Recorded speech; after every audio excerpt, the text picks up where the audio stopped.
The nation is reacting to the news of the death of Supreme Court Justice Antonin Scalia from natural causes. 23 ABC's Ken Masenchi has been following the story and has more on how social media has blown up over his death. Ken. Gracie, there has been a huge outpouring of thoughts and prayers for Scalia's family on Facebook and Twitter, but much of the focus tonight has turned to who will appoint Scalia's replacement. I plan to fulfill my constitutional responsibilities to nominate a successor in due time.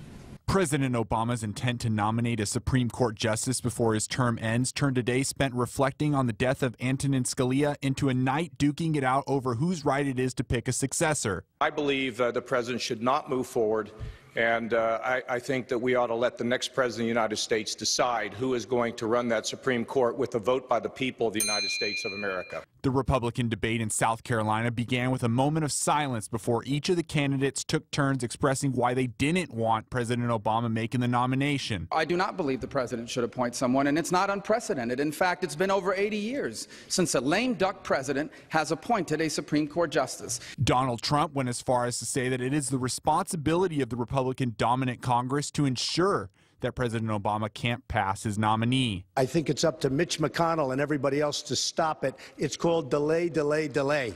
As for President Obama, he doesn't believe his lame duck status and impending exit should make him stand idle. There will be plenty of time for me to do so and for the Senate to fulfill its responsibility to give that person a fair hearing and a timely vote. But for now, the president says it is most important to reflect on Scalia's impact on the bench. He influenced a generation of judges, lawyers, and students, and profoundly shaped the legal landscape.